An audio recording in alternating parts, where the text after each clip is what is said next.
So I'm going to try to extrapolate this for people that are brand new to the idea of healing, of trauma, of nervous system dysregulation by asking you a question.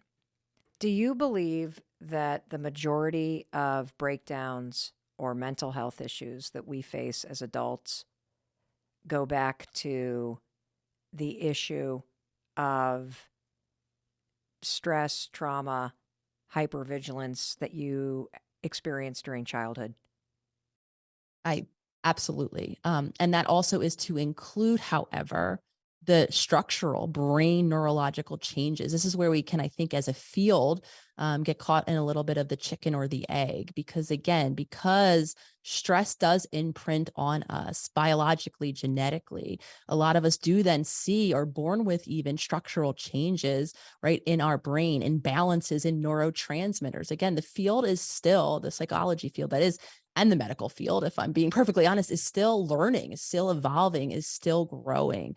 And it took until, within the past decade for us to realize that one of the number one things, I'm sure maybe some listeners have heard of neurotransmitters, right? This idea that when you're diagnosed with a mental illness, whatever it might be, your neurotransmitters are off. A hormone in your body that impacts our mood. While that is absolutely part of the story, for a very long time, we located the neurotransmitter production and maintenance right in our brain. And now we understand that it isn't just our brain that creates and produces and uses neurotransmitters.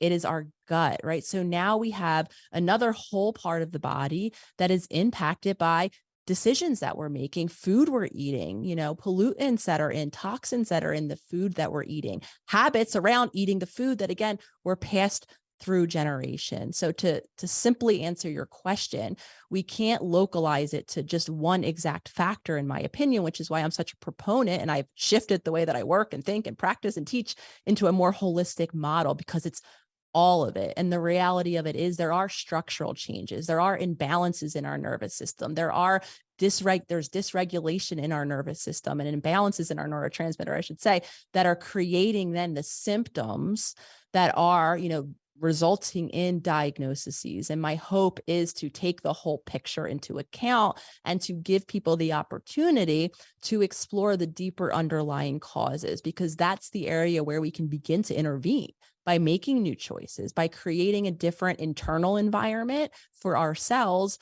by creating a different external environment for us to live into, can then help us resolve some of those longstanding symptoms.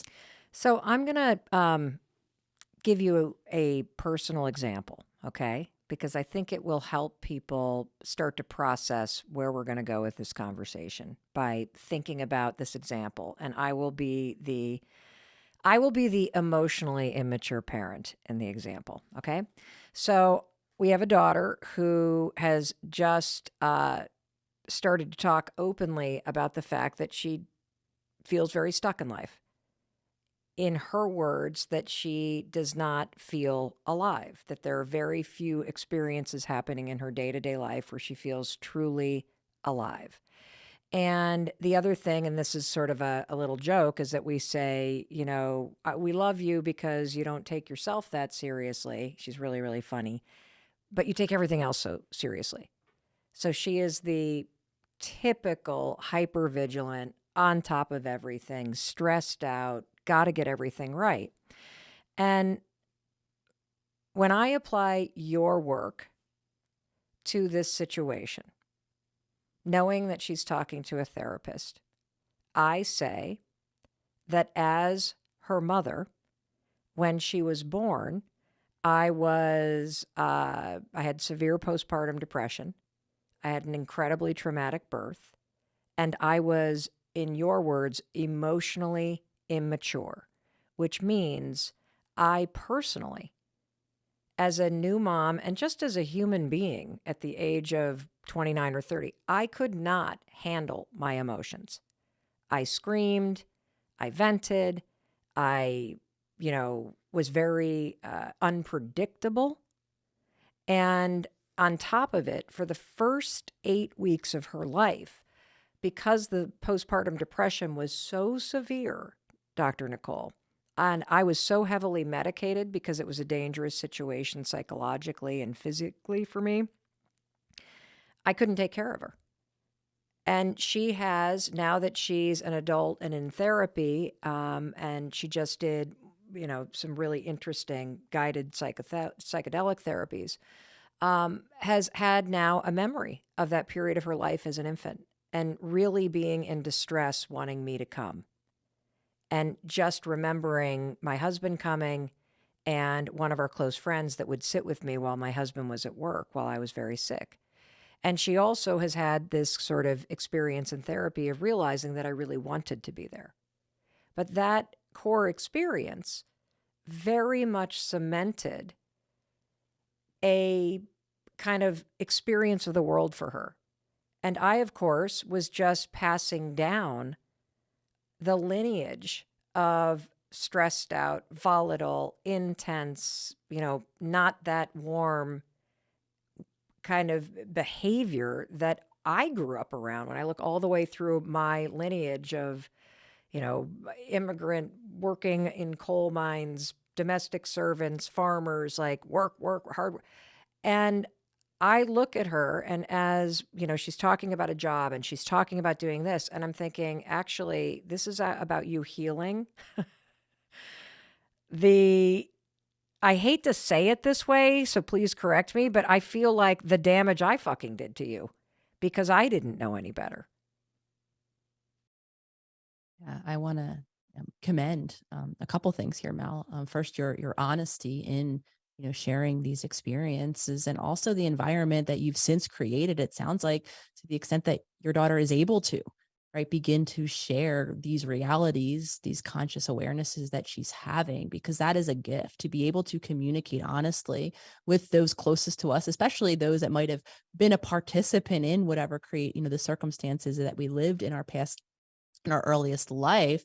That is such a gift, because few families, I think, have at any time, and I know my family in particular, now we're just recently starting to be able to share things with each other in honesty, share what our different realities, I have two other siblings, are, and allow that to be the case. So that is absolutely something to celebrate. And the reality of it is, when we don't have the resources to take care of ourselves, and when we're stuck in this dysregulation that we're talking about in our nervous system, we're stuck in a survival mode in and of itself of our own. And so my heart, I actually felt myself welling up in emotion hearing you share that story, for not only your daughter, for you as well. Like you were sharing the awareness that she had of you wanting, right, to be present. And I think postpartum depression is one of those rarely talked about experiences that is so, I think a lot of times it's highlighted on how it is for the child of that disconnection, though how painful it is for the parent who in their heart wants to be. And I think this is the case with all of us, as with all parents, is there's a lot of well-meaning, well-intentioned Mm-hmm. individuals that are of two minds within themselves, if they're even aware of it or not, of wanting to show up in whatever way, in a tuned and connected in a loving way, oftentimes wanting to reverse patterns that they know didn't serve them from their own childhood, yet not being able to, because the reality, and I use the term survival mode to really highlight the reality that when we're in survival mode, and this is all just driven by our nervous system, so it's not anything logical, our survival is our priority, which means that a child, a loved one, a partner, right, isn't where our attention and our resources need to be allocated at that moment. It's quite literally in us getting through the next few moments of life. And this might sound dire, which is why, again, I'm just offering that this is all driven by our ability to survive, by our evolution as a human. So this is, again, where we are of two minds, where we might desperately want to show up, to connect, to be attuned to our child, and our body might not be prioritizing that child at all. It might be prioritizing us and our survival and us making it through the next moment, however difficult that moment is. And so again, I just want to, thank you for your honesty in shining the light on a topic as this, because I've spoken and worked with, in my past practice, a lot of women who were so shameful about the experience of having, that deep rooted depression, even of, this is another controversial, I think, thing to admit, of maybe being of two minds about how it is to actually be a mother, right? There might be a very well-intentioned part that does want to show up and does want to be in care of a child. And the reality of needing to be in care of someone else for 24 hours a day is very difficult. It's very challenging. And there might be then conflicts in and of itself. So again, I want to commend you for your honesty. And I want to commend the environment that's being created in your home where these things can be talked about. Because I think the more we're able to, again, be non-judgmentally honest with ourselves and with other people to relieve ourselves, like you're even sharing. When I look back in time, I see the same patterns, just like I experienced with my mom. When I look back at her family experience, it's cold, it's disconnection. She literally had a father who came home from work. He was the financial support of the household, put up his newspaper, and quite literally ignored the children. So it's not surprising that the mother then emotionally that I, was born into didn't have the tools to emotionally connect, no matter how much she wanted to do different and knew that that was a painful experience for herself. She was locked in her own survival mode and was just simply unable to. Yeah, I agree. And in sharing the story, it actually is somewhat liberating for me because I don't want to pass down that generational cycle or trauma of being in survival mode and having a conflicted relationship with giving and receiving love. And what I can so profoundly see is that since I'm catching this in myself at 47 and I'm still working on it, my kids probably, I'd say at least 6 or 7 times a week go, "Watch your tone, mom. Watch your tone of voice." For me is when my emotional immaturity kicks in, when my inability to tolerate something. Mel Robbins is now her 8-year-old self because her tone of voice goes nasty, just like I heard in my household the tone of voice in the adults around me go nasty when I was 8 years old. And so I want to make it very clear as a takeaway for people that if you are resonating with this idea of, being in breakdown or feeling stuck or feeling disconnected in your adult life, first of all, we all go through it. If not a lot, a couple times, right? A couple big breakdowns everyone goes through.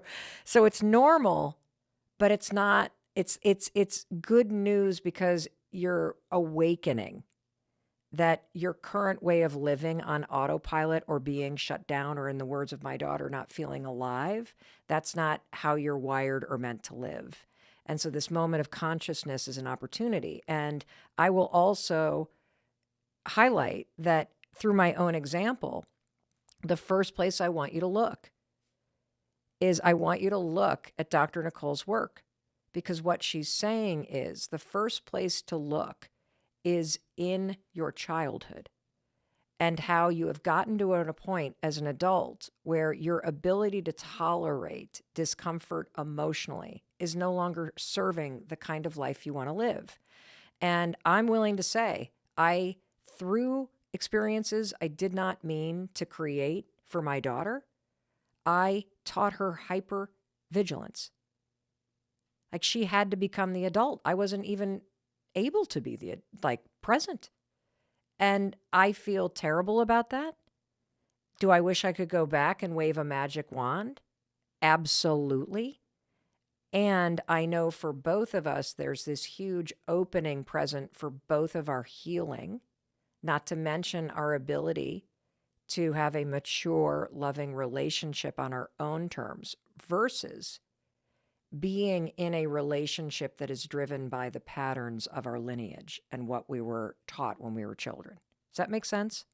Oh, 100%. I'm shaking my head very ravenously over here because, I think it's important for me to state as well is I still have moments where for me, my reactivity comes out as passive aggressive, snarky, underhanded comments where I'm not able to directly say it is how I feel to another person. Again, because without that attunement in childhood, without that safety, I learned the act of suppressing it, of going away on my spaceship, and not ever saying what was really wrong. I also have a habit of disconnecting from my loved ones, my relationships, of literally going and walling myself off in my bedroom and then holding them responsible for not coming in and not being connected and not supporting me when I need it. And I like to use this visual of it. It's as if I have my hand held out in front of me and I'm demanding, sometimes even with daggers on the end of it, and then demanding someone come and give me a hug. And again, all of this for me, you said something really beautiful that I think is important to touch on. All of this goes back to, for me, the inability to be emotionally connected, to give and receive love in my childhood. And as counterintuitive as that sounds, especially for all of us in relationship, many of us, few of us, I should say, in adulthood, actually have had that lived experience of giving and receiving love for being who we are, for just sharing how it is for us, what we think, what we feel with another individual. So while we might, and this was so much, of my life for so long, all I desperately wanted was to be connected. I would leave partners because you weren't able to connect with me. I didn't feel close to you. And it took until, the awakening that began in my 30, my 30s, my early 30s, because it was several years of time before I was able to see myself as holding those daggers out, see all of the ways I was disconnected from my own authentic emotions, not sharing them with other people. So how am I going to be deeply and authentically known to someone else? I never gave anyone the opportunity, because for me, it felt so scary, so vulnerable, so threatening, that having those daggers out and blaming you for not coming closer was that safe zone. It was just a replication of that early experience, again, that was created in my household with all of my family members, but namely around my own mom, who wasn't equipped, didn't understand, probably had a deep rooted desire, like I was sharing earlier, to be emotionally connected, but didn't know how herself. Yeah. I mean, we only can do what we've been trained to do until we wake the hell up and heal ourselves and teach ourselves to do something different. So I just wanted to check in on you because there's a lot going on right now. I was sitting at my desk yesterday and I got the news that Stephen Twitch Boss had died from suicide. And if you have not seen this news or you don't know who he is, let me just kind of share a little bit about him and why it impacted me. So he was best known, and this is how I knew him, for being one of the executive producers of Ellen DeGeneres' talk show. And he was not only an executive producer, he was on that show every single day, 5 days a week. He was the DJ. He would do all the dance parties with Ellen. He has this huge, amazing megawatt smile. And his energy, he's just one of those people that you didn't need to know him to know that literally positivity, dancing, spreading like kindness. That's what this guy was all about.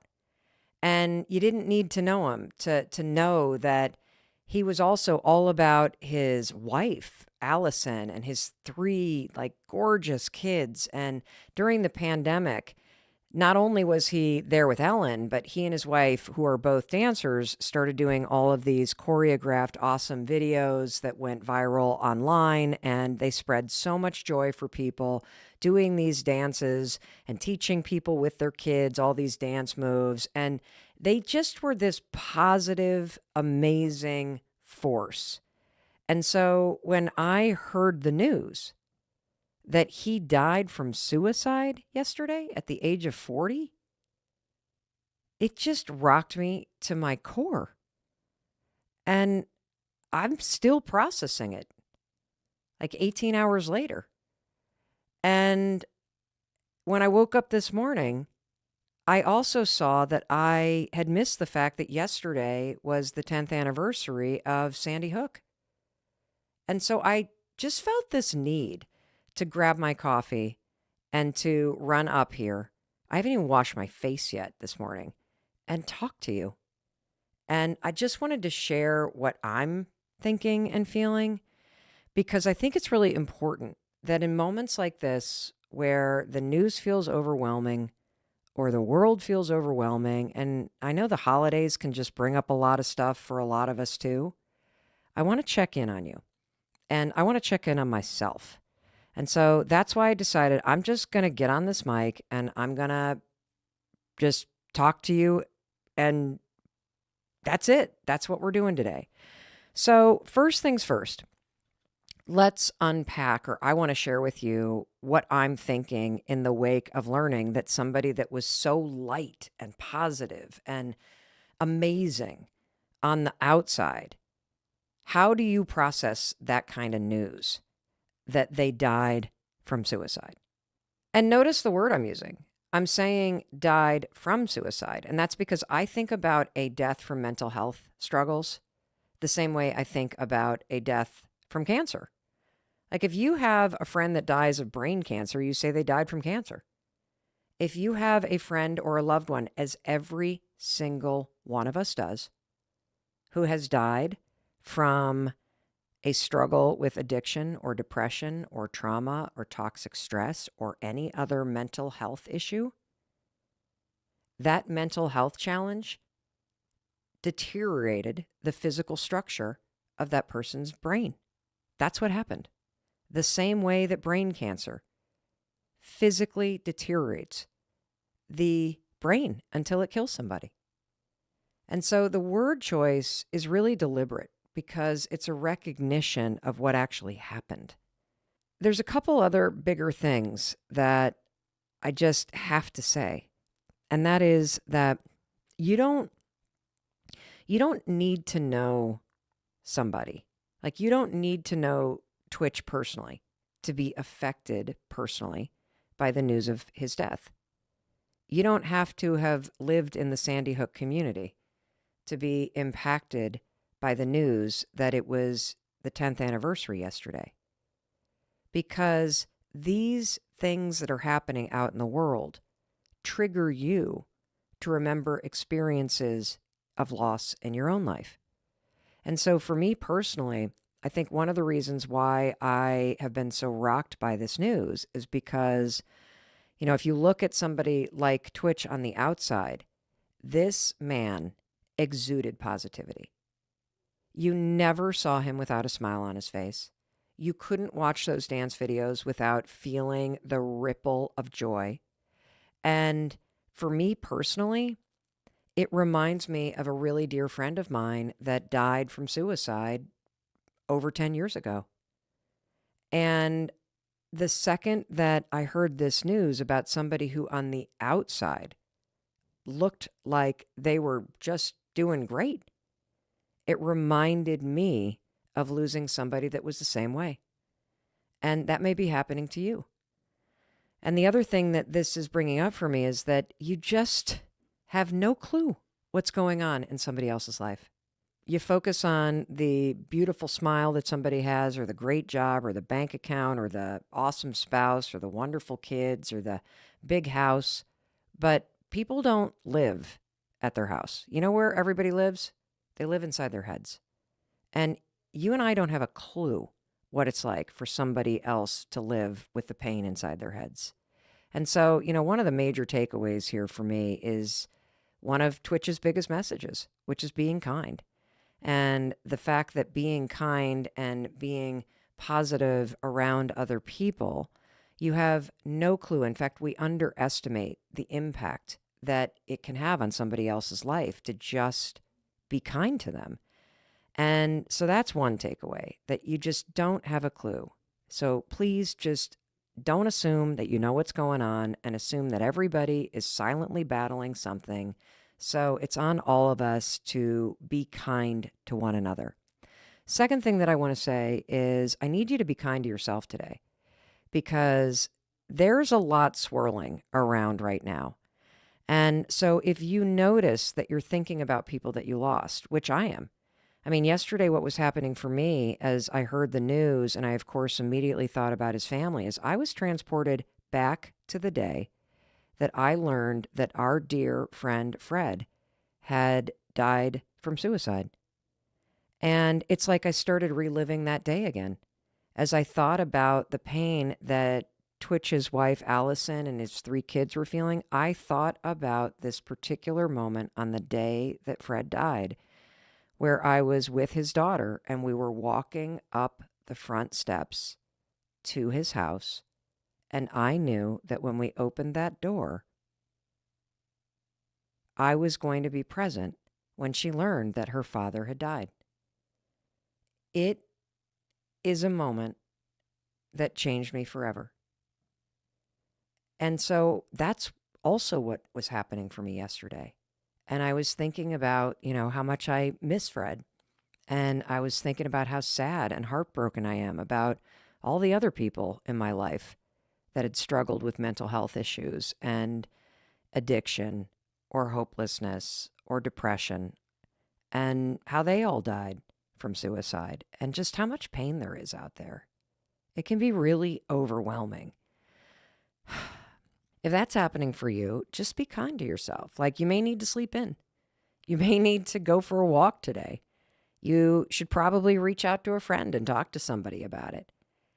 It would be good for you to remember the person and the things that you miss about them. Like remembering somebody that is gone and thinking about the things that you really loved about them. That's a really healthy thing to do on a day like today. But simply being aware that news like this brings up stuff for you that's personal, that's step one. Step two is being kind to yourself. Step three is being proactive about taking care of yourself today and reaching out. And step four is understanding this issue in a larger context. And so now I want to kind of switch gears and address something that's pissing me off. As I see people processing Twitch's death in particular, because this hit me as hard as Robin Williams, as hard as Anthony Bourdain. And I think the reason why it hits people so hard is because you're trying to make sense of somebody who seems like they've got it all together on the outside. And it, in your rational mind, it just makes no sense.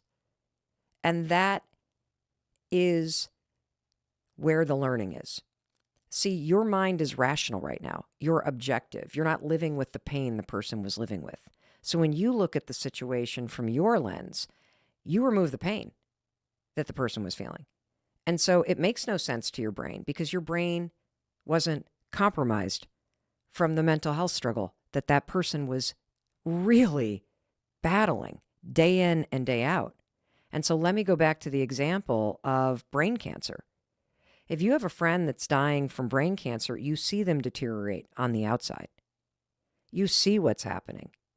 You would never, in a million years, when somebody dies from brain cancer, go, oh, that's so selfish. Why did they choose to do that? What about their family? But they had so many resources. But I see so many people writing this horse shit online, and it's pissing me off because it shows that you don't have a freaking clue what it means to struggle with a mental health issue. You don't have a freaking clue. And it really pisses me off when I see people that write really arrogant, pretentious things like, well, I struggled, I was in a dark thing, and I asked for help. Well, that's great. I'm happy that you didn't get so bad, that your brain wasn't so deteriorated, that you could ask for help. When somebody gets to the point that their brain functioning is so eroded that they cannot cognitively, rationally process the fact that there is a huge difference between ending the pain that you're dealing with and ending your life. When somebody gets to the point where they can't think clearly, it means the physical structure of their brain has deteriorated from the mental health battle. That's what that means. And that smile that people put on their faces the whole way through, that is so hard. Can you imagine to get to the point where you love your family so much that you think the only way to save them is to get rid of yourself? Like, this is just, that's how compromised your brain is. And so when I think about this, like brain cancer, that the physical brain functioning is deteriorating to the point where nobody can think rationally, that removes all judgment. And all I have is compassion and sadness. That's it. That is it. And that is all there is to have for the people that you've lost, for the folks that we continue to lose. And for anybody that's listening to this, if this is you and you're in a really dark place right now, I want to speak directly to you right now. Because you're meant to hear this right now.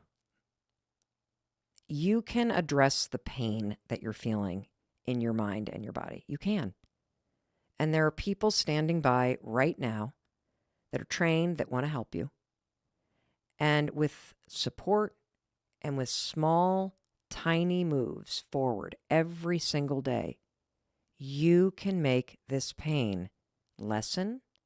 You can loosen the grip it has on you, and you can feel better. You can also improve the physical structure of your brain. You can improve the way that you think so that your brain starts to support you.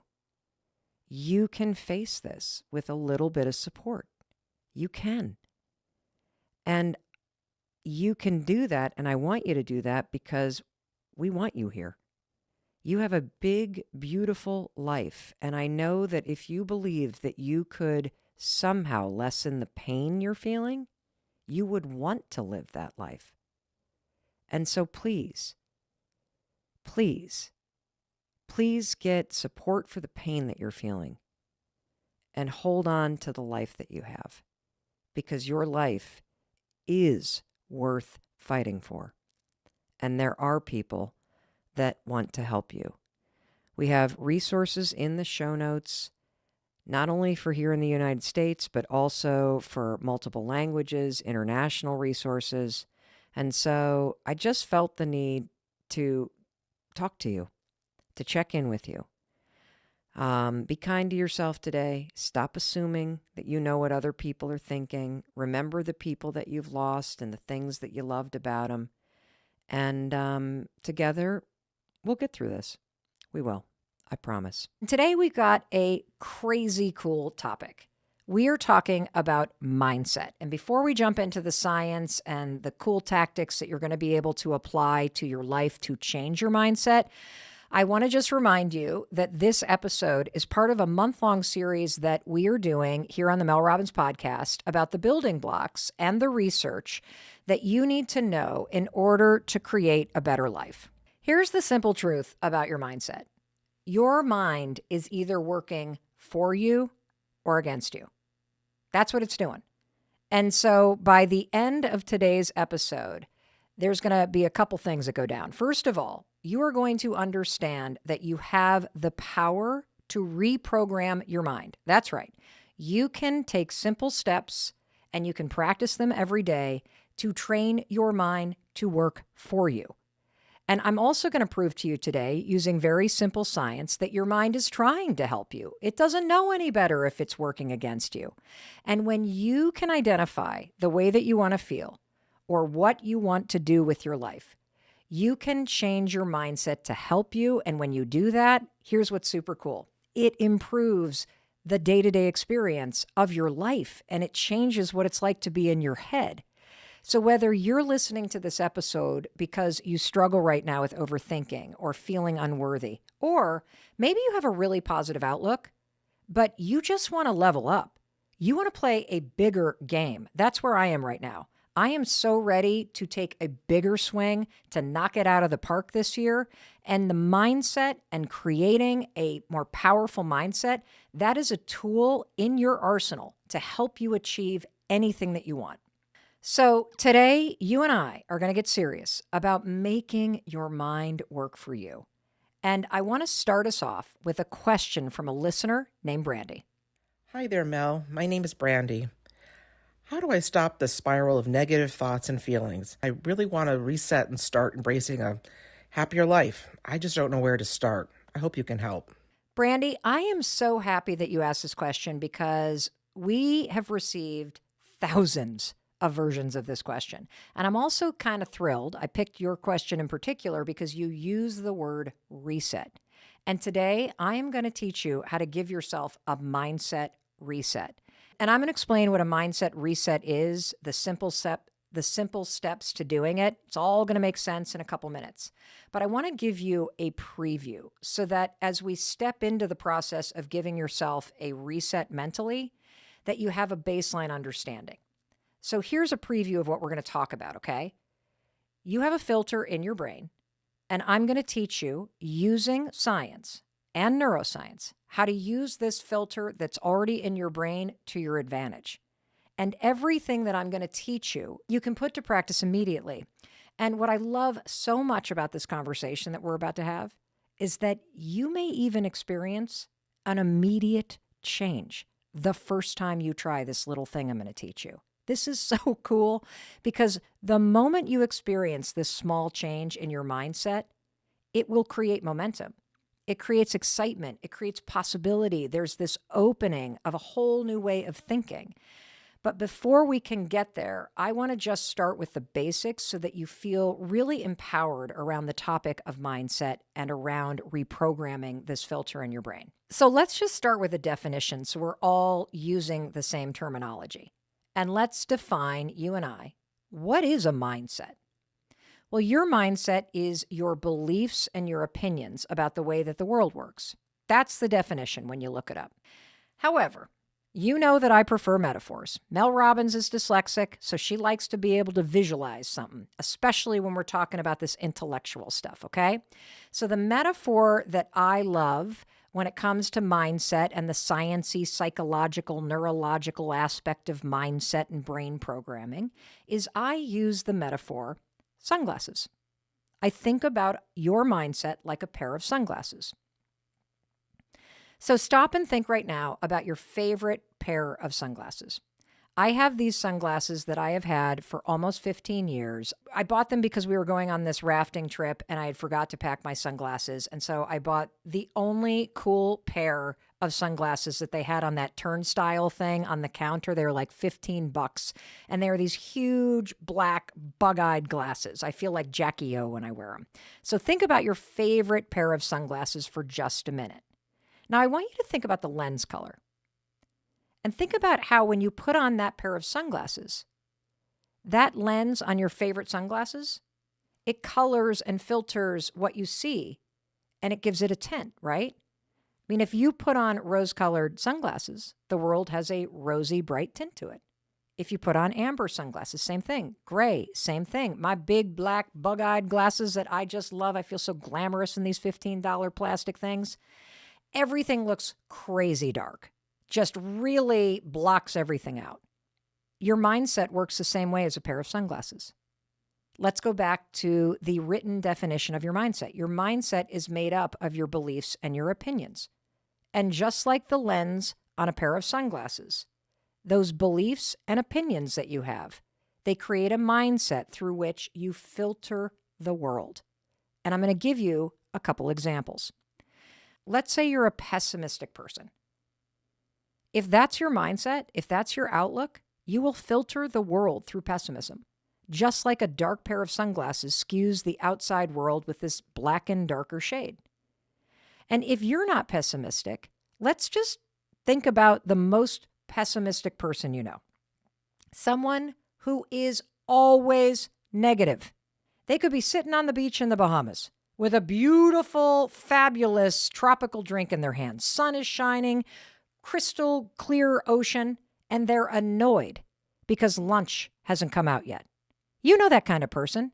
You've sat next to them at a wedding where the band is awesome, the couple is so cute and happy, families together, and what is this person doing? They're bitching about something, some relative that's sitting all the way on the other side of the room.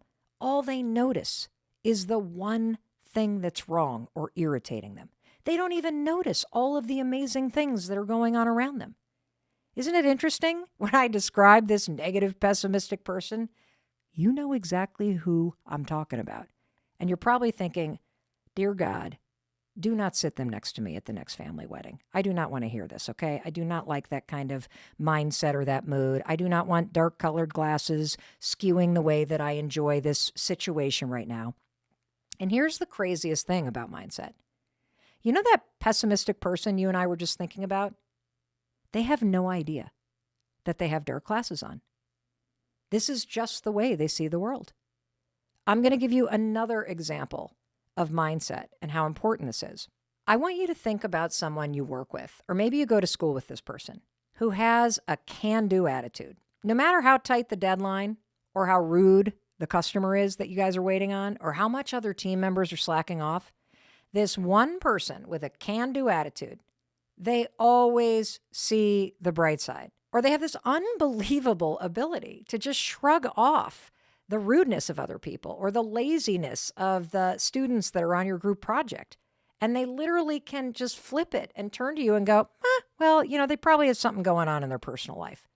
It's as if they always see any situation or any relationship from the positive. They see possibility. They give people the benefit of the doubt. They assume good intent. This too is a mindset. It's just like putting on a rosy pair of sunglasses. Everything is sharper, clearer, brighter when you have this kind of mindset. Even a cloudy, crappy day looks like a beautiful sunrise. In fact, there's a really cool study from the University of Toronto about rose-colored glasses. This isn't just a saying. When you wear rose-colored glasses, your attitude is better. And there's even more based on this research. When you wear rose-colored glasses, you even see more. Your visual horizon is expanded because these rose-colored glasses put you in a good mood. Your mindset determines the way you view the world, and that determines how you think. So I want to do a gut check right now with you. If you had to tell the truth, or actually, let's make this really accurate. If your best friend had to describe the color of the sunglasses that you wear, would they say that you're more on the lane of the dark, bug-eyed plastic glasses that just skewed everything like it was midnight? Or are you more on the range of everything's rosy? You're always positive. You are always upbeat. You see beauty where most people see nothing.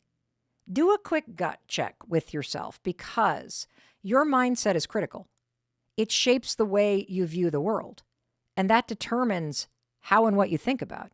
It also determines how you feel about the present moment, about your past, and about the future. And most importantly, this is where it gets really important. Your mindset determines what actions you take and what actions you don't take.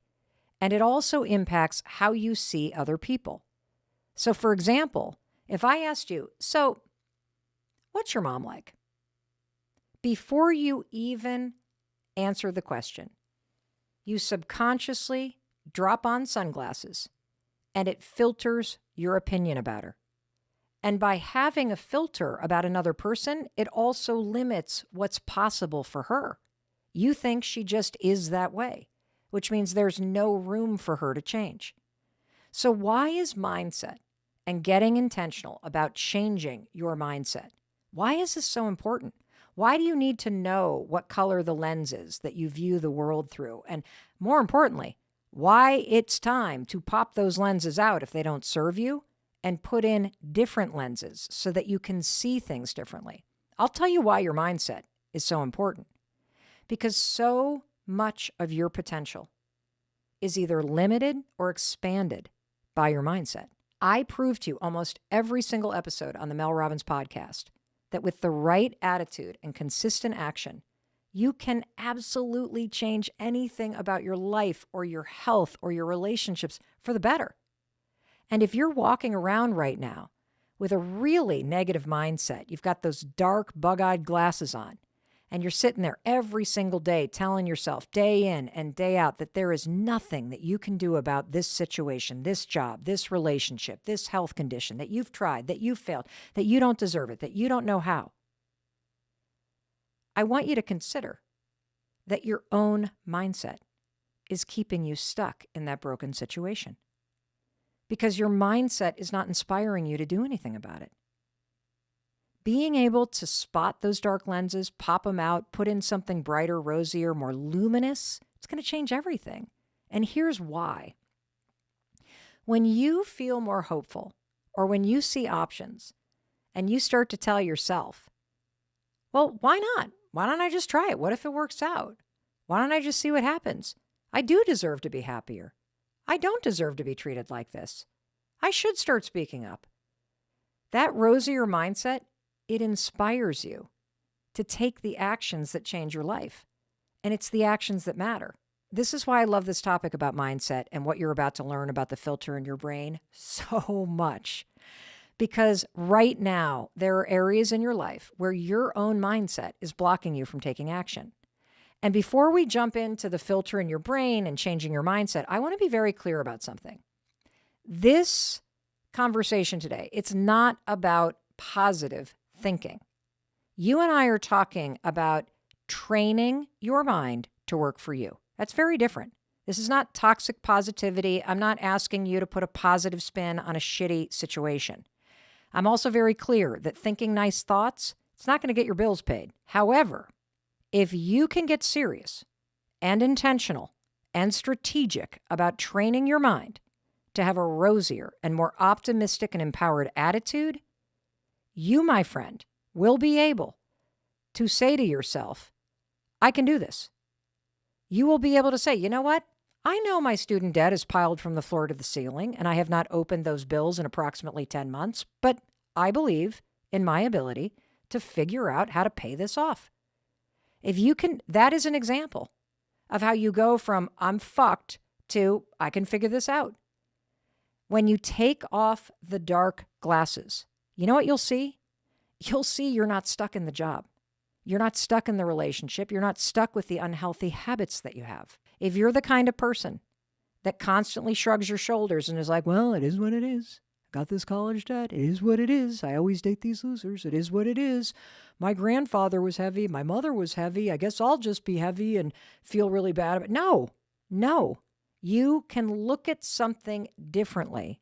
And when you look at it differently, you see different options. And I also want to say one more thing before we jump into the filter in your brain and its connection to your mindset. There are things in life that you are not going to change, or at least you're not going to change them overnight. For example, you and I cannot change that there is discrimination in this world. There is bias, and there is violence that a lot of people experience.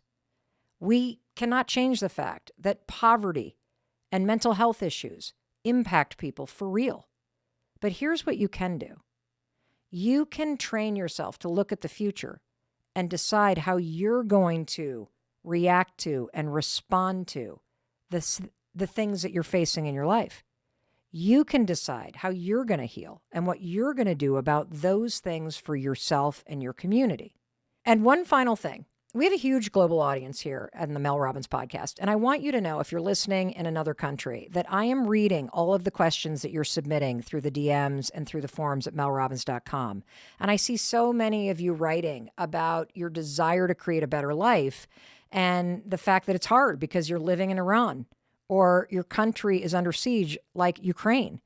And I'm going to tell you something. A positive mindset is not going to change the reality of what is going on around you. Here's what it does, and this is why it's important. It empowers you to face it, to deal with it, and to survive it. That's what a mindset does. And that's why it's important to get serious about training your mind to work for you. And this connection between mindset and action, this is so important that I want to give you one more example about how your mindset either inspires action or it discourages it. So let's just say that you are in a job and you hate it. You feel stuck. You feel like you're kind of dead inside. You're not excited about anything. It's day in, day out, the same thing. Or if you're not working right now, and let's say you've taken time off to raise your kids, and you're sitting there going, I want to get back in the workforce, but I don't have any skills, and I've got a 20-year hold in my resume. If your mindset is like those dark, bug-eyed sunglasses that just muddy everything that you see, this is what you're telling yourself. Nobody's going to hire me. I don't have any experience. I don't even know how to write a resume. How the hell am I going to get into interior design when I went to college for accounting and I work in a big accounting firm and I don't even know how to begin doing this? I can't make this happen. If that is the way that you look at the future, if that's your mindset, if you color what's possible through that dark lens, if you keep telling yourself those things, you will see a world where you can't change. So are you going to feel inspired to work on your resume? Of course not. Are you going to feel empowered to start Googling and researching and figuring out how to go from an accounting job into interior design? No, because your mindset has stopped you before you even started. And that's why it's critical for you to realize this is not just a conversation about your thoughts. At the end of the day, if you don't have a positive mindset, you and I can talk about actions and habits all day long till we're blue in the face, but you won't do shit about it. I got to get you to have the kind of mindset that also says, hey, it's worth it. Hey, I can do something about this. Because if I can get you to be more optimistic, if I can get you to take the dark lens off and put on a lighter one, if I can get you to start believing it is worth it for you to apply. It is worth it for you to put your dating app back up. Yeah, it is worth it for you to pick up the pen and start working on that book you've always wanted to write. Hell yes, it's worth it for you to take 10 minutes today and lay down on the floor and do those stretching exercises that the doctor told you should do because you threw your back out instead of sitting on the couch and bitching about it. Of course it's worth it. If I can get you to start to flip from, ugh, easy for you to say, Mel. Works out for you, doesn't work out for me. It's not going to help. I've had anxiety for years. If I can get you into, hey, maybe it will work. Hey, maybe I'm ready. Maybe I should try this. Maybe I do deserve this. That singular switch in your mindset motivates you, encourages you to take action. And that's critical because without action, your problems are not going away. Without action, those dreams are not coming true. Without action, you are not healing the crap that's giving you pain. When you change your mindset, it doesn't make those challenges disappear. It changes your ability to face them. And so I'm going to teach you, and I'm going to teach Brandy. Remember that question? She wants, how do I reset this, Mel? How do I stop doubting myself? Well, I'm going to teach you how to do a mindset reset because the fact is you can change your mindset. You are not stuck with the thoughts that you think. You are not stuck with the way that you feel. You can make your mind a place that supports you. Yes, you can start to see possibility where you never saw any possibility or hope before. Your mind is super flexible. It is so easily programmed. I mean, I can't even work my television remote, and I can teach you how to change the filter in your brain. And your brain right now is trying its best to change in real time to help you. And I'm going to prove that to you too.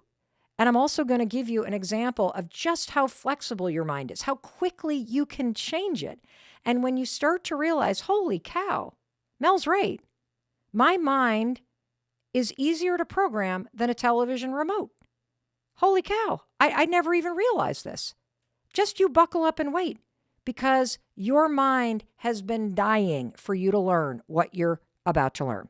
So let's prove to you that your mind is at the ready to change to help you, okay?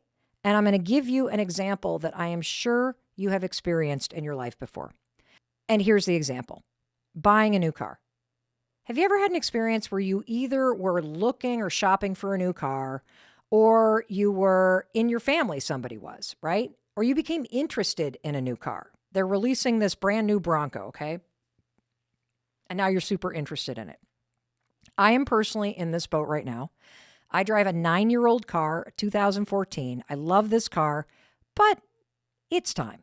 It seems like the engine light is on every other week, and every time I take it to get fixed, it's like a $500 bill, and so the thing is paid off, but I'm like, 9 years, maybe it's time. It's getting to the point. I love my car, but maybe I should get a new car. And the truth is, I'm not really a car person. I don't really give a shit about cars. I just want the car to be comfortable. I want it to work. I want it to be reliable. I want the seats to have heaters in them and the steering wheel to be a seat heater thingy. I always mix those words up, but that's kind of what I care about. So I don't really think about cars. But you want to know what? The second I started truly considering maybe it's time to get a new car, do you know what I saw everywhere? I'm like, holy cow, there are a lot of cars in this tiny town in southern Vermont that I live in. Cars are everywhere. And then as I started to hone in on the new Bronco, does everybody and their mother drive the new Bronco? It's like it's the only car on the road. The 2-door, the 4-door, the soft top, the hard top, the gray one, the red one, the green one. Like they're everywhere. Now, here's the thing. A couple months ago, when I was happily driving my 9-year-old car before the brake light has been on consistently for 3 months, a few months ago, I had never seen a Bronco up here in southern Vermont. The only Bronco that I had ever seen was the one that my brother bought a year ago, and he lives in Chicago. But now that I'm interested in Broncos, I see them everywhere. And the second that I got excited about that sort of silvery blue one with the soft top, I couldn't believe it. Jessie, who runs video production for us, her husband drives one. I didn't even notice that they had a Bronco. And now everybody has not only a Bronco, but that color. And I want you to think about a time that this has happened to you, where you started to get interested in something. And then it's like, whammo, overnight, you see it everywhere. Maybe it was a handbag that you were really interested in, or a certain style of shoe or sneaker. You know, the new Converse ones with the really like inch tall sole on them? All of a sudden, those things were everywhere. Or the Birkenstocks, you know, the Birkenstocks that have the covered toe? It's like those were popular 30 years ago, and now every single college student and 20-something is wearing them. Bangs. The second I wanted curtain bangs, it's like, does everybody have curtain bangs suddenly? Everybody that I now see has curtain bangs. Never even noticed them before. Or you hear a song and you tune in, you're like, oh, I love that song. That song is so cool. And suddenly you hear the song playing in every restaurant. Maybe you haven't shopped for a car, but I bet when you were looking at colleges, it's like, wait a minute. Does everybody have a Michigan sweatshirt? Does everybody's parents go there? Is there a sticker that says University of Michigan on every car? Is it just me, or is that the only college in town? It's the same thing if you want to have a baby. As soon as you are trying to get pregnant, you know what happens? You see kids and pregnant women everywhere. It's like there were only adults on the planet and people that weren't pregnant, and then you want a baby, and boom, it's in your face. Or how about this one? You want to fall in love. What do you see? You see couples in love. It's so annoying. It happens instantaneously. You know what that is? That phenomenon where all of a sudden overnight, you see something everywhere. That is your mind changing in real time. That is a filter in your brain paying attention to what it thinks you are excited about or interested in. And it's changing what it's showing you in the world around you. And here's the crazy thing about your mind. And this is why this science is so exciting when you understand it. Oh my God. Here's the crazy part. You ready? The Broncos, the bangs, the Birkenstocks, the babies, they were always there, all around you. You just didn't notice them. You want to know why? Because they were not important to you. The fact that you suddenly see those things everywhere, that is an example, and it is proof that your brain wiring is changing in real time, and your mind is trying to help you. Your mind is showing you the Broncos that have always been there. It's like it's highlighting it with a highlighter. Why? Because it became important to you. Why would your mind let you see things sometimes, but not others? Why are you suddenly seeing the covered toe Birkenstocks now, but you didn't see them for the last 5 years? That's a great question. And this brings us to the topic of the filter in your mind. Oh, I'm so excited for you to learn this. So there is a filter in your mind. It is called the reticular activating system. The reticular activating system. I'm going to call this the RAS, okay? Here's the visual, because you know your friend Mel loves visuals and metaphors to make this stuff easy. I want you to imagine that there is a hairnet over your brain.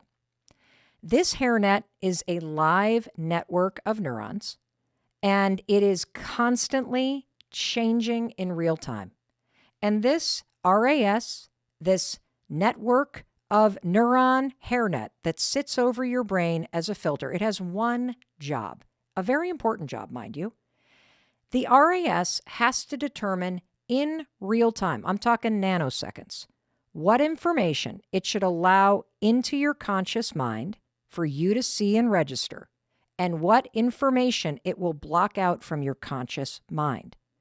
Another way that you can think about the RAS is think about it like a bouncer in your brain. And the reason why you need a bouncer is because life is sort of like a very popular nightclub. Everybody wants to get in. And because there's so much and so many people and so many things showing up at a very popular nightclub trying to jam their way in the door, you need a bouncer who is deciding who gets in and who has to stand in that long line, freezing their ass off in an outfit that is not appropriate for winter, trying to get in, okay? So let's go back to the example of the car and the purses and the babies and the University of Michigan stickers that you suddenly see everywhere. The truth is, all that stuff, all the cars on the road, all the handbags people have, the hairstyles, it was already there. It was already in your subconscious. You, quote, saw it, but the RAS didn't allow you to register it. It shoved it right in that line. It did not let it into your conscious mind. The RAS is the bouncer. It determines what is it that is important enough to Mel Robbins that we are going to let it right in and have her think about it. Holy shit, there's another Bronco. I'm not getting the blue-gray color now because that's like the third one I've seen today. In fact, I don't even know that if I want a Bronco anymore. And I don't think I want bangs anymore either because it looks like every single person that I meet has bangs. This is how the bouncer in your mind works. It literally has a guest list, and you're the one that writes the guest list out. What is on the guest list of your mind? Anything that is important to you, okay? All the other yahoos that are not on the list, all the other colleges that are on stickers on every other card, Dartmouth, Harvard, Brown, University of Wittenberg, not even noticing those. Why? Because you're thinking about University of Michigan. So all those other college stickers, they're waiting in line. They're not getting in. That bouncer won't let them in. But boom, there's a University of Michigan. Short skirt. Come on, you're going in. That's how it works. And so this is super, super important. And it's really exciting, okay? It's really exciting because when you understand that there's this electric hairnet on your brain called the RAS that works like a bouncer at a popular nightclub, we can tell that bouncer what you want, who you want to let in. It's that simple. And there's another important reason for the RAS and why you need a bouncer, okay? And the reason is information overload. It's just impossible for the human brain to consciously process all the data that is coming in through all five senses. If you just take a second and look around, and if you're driving a car, please do not take your eyes off the road. But look around wherever you are right now. There is so much stuff all around you, whether it's 50 license plates on the road ahead, every single make and model of the car, road signs as you're passing, the speedometer, the music input coming in, feeling your rear end on the seat, the air blowing out of the vents, all that happening in a car. The perfume somebody's wearing, all that stuff is information coming into your brain. If you're sitting at a home office or you're sitting at home, think about all the books. I'm looking up at our production calendar. There's all these bazillion Post-it notes, and I've got Jesse standing right there, and I've got 6 chairs and my purse, and there's a kitchen towel that I just noticed on the floor of our office, just laying there. I must have carried it up, just a dish towel laying there in the office. Now I'm focused on it because I put my attention on it. But your RAS cannot allow you to consciously process absolutely everything you can hear, smell, feel, taste. What's the other one? Smell, taste, touch. Can't do it. Your head would explode. And so your RAS, this bouncer with the list of what's important to you, it has to decide every nanosecond of every day what it's going to let in and what it's going to block out. And so this is important because the way that it programs what comes into your conscious mind is based on what it thinks is important to you. That's it. What it thinks is important to you. And here is where the life-changing opportunity is for you and me and everybody that you know. When you get intentional about purposefully telling this bouncer what you want to see, whether it's Broncos or it's a certain handbag or, heck, now it's the University of Colorado, that bouncer will change up the list. The RAS reprograms itself in real time. It changes the filter. This is a live network in your brain. It changes in real time to help you see those things that are important to you. That's what you're experiencing when you suddenly see the car that you're interested in all over the road.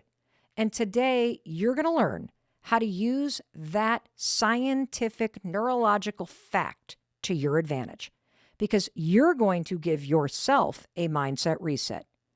So let me recap what we've learned so far, because it's a lot. Number one, your mindset is like a pair of sunglasses. It filters the way you see yourself, the world, your future, absolutely everything. Your mindset triggers whether or not you take action or you don't take action at all. The second thing that you've learned is that when you change the lens through which you view the world from something pessimistic and darker to a worldview that is more rosy and action-oriented, it's going to lead to a happier and more action-oriented life. And this is according to both research and common sense. Third, you've now learned that there is this filter in your brain, this super cool thing called the reticular activating system. It changes in real time. It is flexible. It is alive. It is a network of neurons acting like a bouncer, keeping people out of your mind, letting some things in. And right now, it's only acting based on what it thinks is important to you. And fourth, you have learned that when you get serious and intentional about what you want to see, whether it's babies or Broncos or it's bangs, this filter in your brain will change in real time to help you achieve it. Period. Full stop. This is science. Now, we're going to take a second and hear a quick word from our sponsors. But when you come back to me, I'm going to explain how your mindset is connected to that filter in your brain. And I have a super simple, really cool little tool that you're going to start using today to put this science around your filter to work. And your brain, it is going to start working for you. We'll be right back. Whew. Okay. So let me just set the table again. I like to do that because when I listen to podcasts and I hear all the ads, I completely forget what we've talked about by the time I get back to the show. So we've been talking about your mindset, and we've also started to scratch the surface at this thing called the reticular activating system. This is that live filter in your brain that is flexible and capable of changing in a nanosecond to help you. So now I want to go a layer deeper, and I want to start to apply this flexibility in your filter to changing your mindset. So let's start with this question from a listener named Peter. Hey, this is Peter from Washington. I was just wondering, how do I get past my doubts and maintain a positive mindset? Thanks, Mel. Thanks, Peter. So I want to focus on one aspect of your question, and that is where you said getting past your doubts. This is where the science gets really interesting, because your belief about yourself is a mindset. I'm going to say that again. Your belief about yourself filters how you see the world. And I'm going to give you an example. You use the word, Peter, self-doubt. If you have a lot of self-doubt, you question yourself, you criticize yourself, you hold yourself back, what color do you think the lenses on your sunglasses are? I'm not trying to be silly here. I'm trying to make this intellectual topic very tangible and understandable. If you have a lot of self-doubt, what What is the color of the lenses on the sunglasses? Because this is where the filter in your brain starts to become programmed by your mindset. Now, I said earlier that your filter focuses on showing you what it thinks is important to you. How does it know what's important to you? I'll tell you. I said earlier that the RAS, that filter, its sole job is showing you what it thinks is important to you. So it begs the question, right, Peter? If you haven't been intentional, at least you didn't think you were, about telling the filter what to show you, how the hell does it know what to show you? Well, it shows you whatever you spend your time, energy, thoughts, and attention focused on. So, going back to your question about self-doubt, if you doubt yourself, right, you put a lot of energy into doubting yourself. It's not just one thought. You probably do it all day long. Your thoughts are critical, you hesitate, you don't speak up, you hold yourself back. All of that is energy that makes your RAS think that doubting yourself is important. If you doubt yourself and you go into work, you know what happens to you at work? You don't see the 15 things that you do right. You know what you obsess over? The one thing you've done wrong. That one email that you sent that was a screw up, that one customer that you didn't quite do a good job with, the one thing you've done wrong is all that you can focus on. Well, when you start to doubt yourself, this is where the RAS starts to make it worse. Because your RAS sees you spending so much energy and mental fuel in criticizing, doubting, and hesitating. And so your RAS thinks, oh my gosh, ding, ding, ding, Peter thinks it's important for him to see what's wrong. And so your RAS blocks the 15 things that you did right. You know what you did today, Peter? You sent 32 emails. Great job. You didn't see it, though. You did a great job with those 5 customers. You're not giving yourself credit, though. You were amazing in that meeting earlier.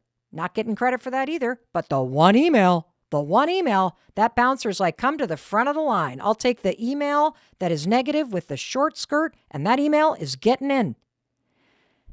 Just like a dark pair of sunglasses shades everything. When you doubt yourself, it shades your mindset toward self-doubt. And then your brain gets involved. When the email from your boss comes in, hey, can you stop by my office before you leave today? How do you think Peter's RAS interprets that email? If he doubts himself? I'll tell you how. When he reads, can you stop by my office before you leave today? His RAS goes, oh shit. Because you've trained it to look for things that aren't right. By putting so much time and energy into focusing on your self-doubt, you are also training the filter in your brain to filter out everything that's going right and to focus only on the one thing that's going wrong, thereby magnifying the self-doubt. Let's go back to an earlier example. Remember that pessimistic friend sitting on the beach that's bitching that lunch hasn't come? Or that pessimistic relative that is bitching about the family member that's halfway across the tent? It's all they see. They can't even see the beautiful water or the happy couple or anything else good. Why? Because their pessimism is what has programmed their reticular activating system. This is how mindset and the filter in your brain get linked. They become fused together. All you see is the reasons you should doubt yourself. It's how you feel. So first it starts with a mindset. You're thinking negative thoughts, and then your filter gets involved. And next thing you know, you're just seeing more and more and more and more reasons to doubt yourself. And here's something that you may be thinking right now. Why is my brain doing this to me? Why is my brain against me? Your brain is not working against you. It's just responding to where your mindset and all your energy is going. That's it. It follows your energy and your focus. And this is the good news, okay?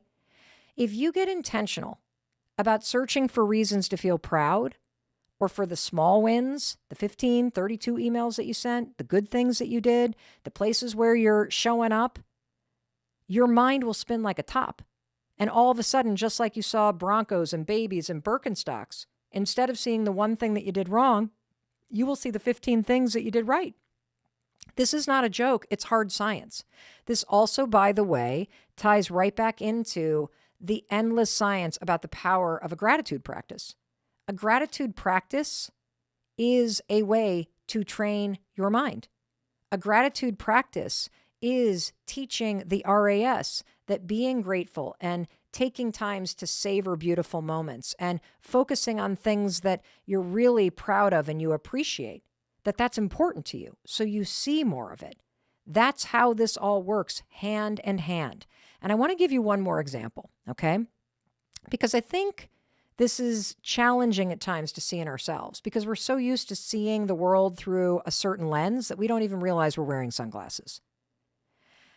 But it is kind of easy to spot in other people.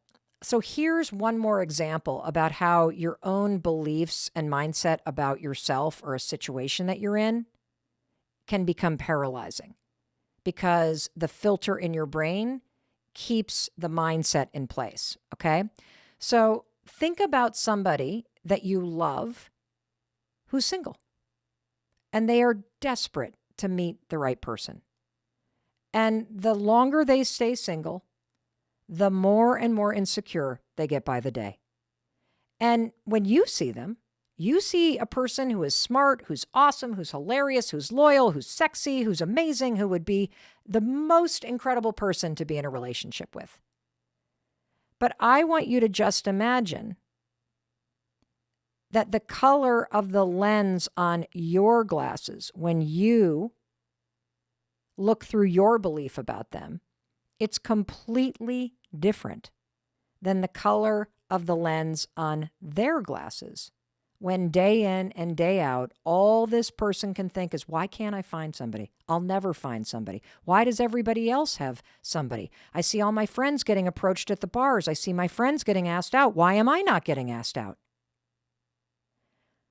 What you've now learned about the mindset and belief about yourself and the way your filter responds in real time is the more energy you put into a negative narrative like this, it's never going to work out for me. Nobody's ever going to love me. I am unlovable. Everybody else has a date. I'm never going to have a date. The more that mindset and that belief becomes a self-fulfilling situation. Why? Because you're putting so much energy into the negative that the filter in your brain is now going to filter the world in a way to reinforce the negative story. When you walk into a bar, all you're going to see are all the couples. You're not even going to focus on all the other people that are single that you should walk up and talk to. That's the bouncer in your brain aligning with where your energy is. This also explains why you as the friend see the opposite. And you can tell the person over and over and over again, you need to calm down. You're amazing. You are going to find an amazing person. It's not that you're not going to meet somebody. You just haven't met the right person yet. It's the exact same situation. But because both of you have different mindsets and beliefs about the situation, you see it through a different lens. And you both believe, by the way, that your belief is the truth. And this simple example highlights how your mindset and how you view the world impacts the filter in your brain. Because the more that this carries on for your friend, the less your friend is going to put themselves out there. Because they're slowly convincing themselves that this is never going to happen, so why bother? And the more that you see them pulling back, the more that your belief is going to become, but you need to, but you're the one holding your back. See, the filter in your brain, it's either going to make the situation worse or, and this is what I want to teach you, it can make it better. But that depends on your ability to get serious about programming it. Because wouldn't you love it if your friend who wanted to meet somebody would still have a positive mindset or a rosy outlook so that they don't just latch on to some loser? Because you would probably do anything to make sure that this friend of yours, this person that you love, would maintain a positive mindset and a rosy outlook. Why do you want them to maintain that? I'll tell you why. Because your mindset dictates your actions. And if you can stay positive, if you can stay optimistic, if you can keep saying to yourself, there is nothing wrong with me. I just haven't met the right person yet. But one of these days, the right person will walk in, and in the meantime, I'm just going to keep being me. If they can get intentional about creating that mindset, a number of things are going to happen. They're not going to become insecure. They're not going to start acting all weird around people. And they are not going to latch on to some loser just because they're starting to convince themselves that they're desperate and this is their only option. Because we both know that's not true. There's 8 billion people in the world. And right now, the right one has not walked into your life, but they will, if you can maintain a positive attitude. And the secret is training the RAS and catching your negative mindset and swapping it out for a more positive one. Because as you're learning, the thoughts that you think dictate the world that you see, the way that you feel, and the actions that you take. Noticing this, that you have a mindset that's holding you back, that's the first step. Second, asking yourself if it's serving you, that's the second step. And the third step, you just got to get serious about making your mind work for you, because you can. If you're breathing, you can change this. Even if your default is negative and pessimistic, you can teach yourself to be optimistic. And I'm going to give you one more example.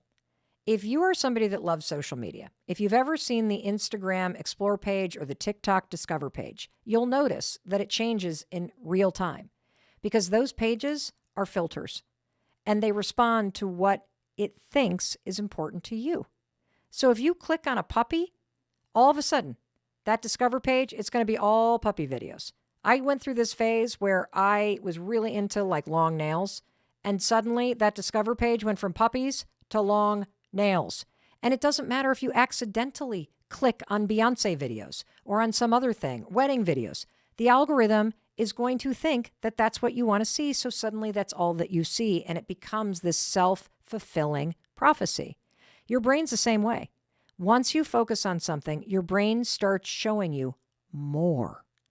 My daughter had this huge breakthrough about how she felt about herself based on social media and on her brain. Because she realized, oh my God, my Explore page, it's all fitness models. And it's fitness models that are in photos of waist trainers and wearing body makeup and taking these crazy filtered photos in these contorted positions to make themselves look like they have a waist that's 2 inches small. I mean, of course she felt like shit about her body. Why? Because she was seeing it over and over and over again. And so her brain started thinking, oh, well, this must matter to you. And then the social media pages start aggregating it and showing you more and more and more. And so as that all starts to happen, you start to believe that everybody on the planet is the size of your pinky finger, which then, of course, invalidates the fact that you have this big, beautiful, amazing, strong body and you look fabulous, but it doesn't matter because it doesn't match all this crap that's being shown in your face. This is how your brain works too. And you got to get on top of this. You write so much about food, and we've already started talking about it. And in particular, I'm a huge fan of your book, The Blood Sugar Solution, which is where I think you're one of the first people to start talking about the vagus nerve and the power of the vagus nerve, which we talk about on this show constantly. Yeah. And the Ultra Mind Solution is a book. Oldies but goodies. Oh, yeah. Oldies but goodies. But listen, everybody, and I'm going to have you explain it. You may have heard that your gut is called the second brain. Yeah. But what you may not know is that during the formation of you as a human being, the same embryonic clump that forms the brain also forms the gut.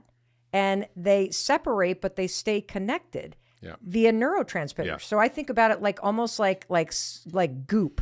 Like you break goop in half and it's got those stringy sections and part of it becomes your brain and the second part becomes the gut. Well, they call it your gut brain or your second brain. Yes. And that they talk to each other all the time. Completely, yeah. And so where I want to start with this is, can you explain the connection between your gut and your gut health and your overall health? And then we're going to get into specific mental health issues that people struggle with and the gut. Absolutely. What was really amazing to me, Mel, is I began to practice functional medicine. I began to, treat people's guts. I would help their immune system get better. I'd get them on anti-inflammatory diets. And as a side effect, they would report to me that my ADD is better, my depression's gone, my panic attacks are gone, my mood is better, I'm sleeping better. All these things, I'm like, really? What's going on here? And I began to really inquire about this process of how everything below the neck is influencing everything above the neck. Yes. So the subtitle of the Ultramind solution is how to fix your broken brain by fixing your body first. Right? And what's really amazing is the microbiome is this new frontier. In addition to the understanding of the gut brain and the gut nervous system and the brain nervous system and how they're connected, and that's a real thing. There's constant communication. There's more neurotransmitters in your gut than your brain.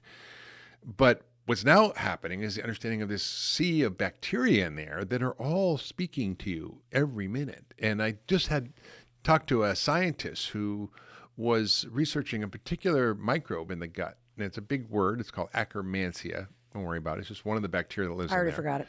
Okay. And what's amazing is as they were fermenting this, growing this bacteria to put in a probiotic, which is very powerful for many things, for regulating metabolism and mood and blood sugar and everything, they discovered that this vat of the byproducts of this bacteria was something called GABA.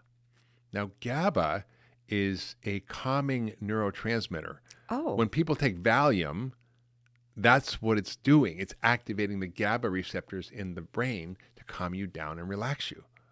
So when you think if you have the right bacteria in your gut, you're producing compounds and neurotransmitters that are going to your brain and making you either relaxed and calm or depressed. There's a woman at Harvard, Uma Naidu, who's studying very actively the microbiome and depression as a way to treat mental illness, fix the gut. Wow. Okay, I want to have you define a few things for us. So you've used the word inflammation a lot. Yeah. What the hell does that mean? Well, everybody knows. Everybody does not know. You got a sore throat, that's inflammation. You cut your finger, it gets red and pussy, that's inflammation. Oh. Right? No, I'd never thought about it that way. You sprain your knee, it swells up. That's that I know. That's inflammation. But when you functional medicine doctors throw around the word inflammation, inflammation here, I don't even know what you're talking about. So we know that inflammation on the outside, what it looks like. Yes. Right? That's what I was just referring to. Yes. But there's inflammation on the inside. Oh. And it's silent inflammation.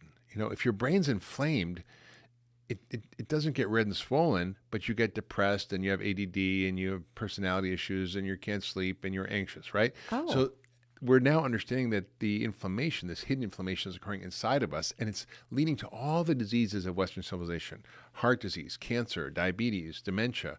The aging process itself is called inflammaging, which is one of the hallmarks of aging I talk about in Young Forever in my book. And the beautiful thing is that we now know what is driving the inflammation on the inside. What's causing us to have inflammation on the inside?